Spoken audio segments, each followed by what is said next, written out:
પાણીની 2 બોટલો આ સવારે 7 વાગે જે પાણી આવ્યું છે તમે જોઈ શકો છો। આજે અમે બોટલ ભરી છે, પાણીના અંદર કચરો ભરાઈ ગયો છે, આ પાણીનો કલર બગડી ગયો છે, પાણી કાળું થઈ ગયું છે।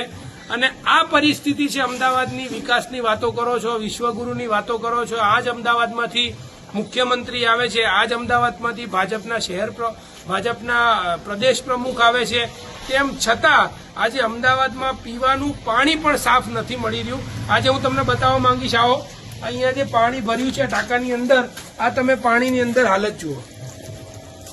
આ પરિસ્થિતિ અમદાવાદની અંદર કુબેરનગર વોર્ડમાં છે, નરોડા વિધાનસભાની અંદર। અહીંયા ભારતીય જનતા પાર્ટીના કોર્પોરેટર પણ છે, એ પણ કોઈ લોકોનો જવાબ નથી આપી રહ્યા। અહીંયા કોંગ્રેસ પાર્ટીના કોર્પોરેટર પણ જીતીને આવે છે, લોકોએ વારંવાર રજૂઆત કરી, એ પણ એમનો ઉકેલ નથી આવી રહ્યા। આજે ભાજપ અને કોંગ્રેસ બંને સાથે મળીને બી અહીંયા કોઈ પણ નિકાલ લાવી નથી શકતા।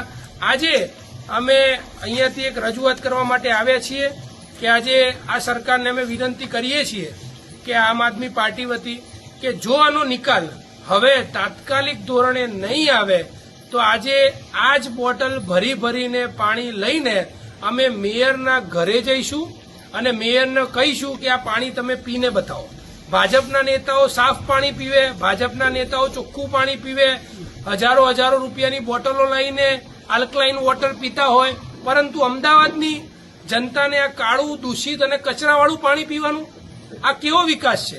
30 વર્ષ સુધી તમને વોટ આપ્યા, 16,000 કરોડનું તમારું બજેટ છે, આટલા રૂપિયા આપ્યા છતાં શું મળે છે? તો આ કાળું પાણી, ગટરનું પાણી પીવાનું, કચરાવાળું પાણી પીવાનું। રોડ હોય તો રોડ ઉખડી ગયા હોય, એમાં સળિયા દેખાય, રોડ રિસર્ફેસિંગનું તમે કામ ના કરો।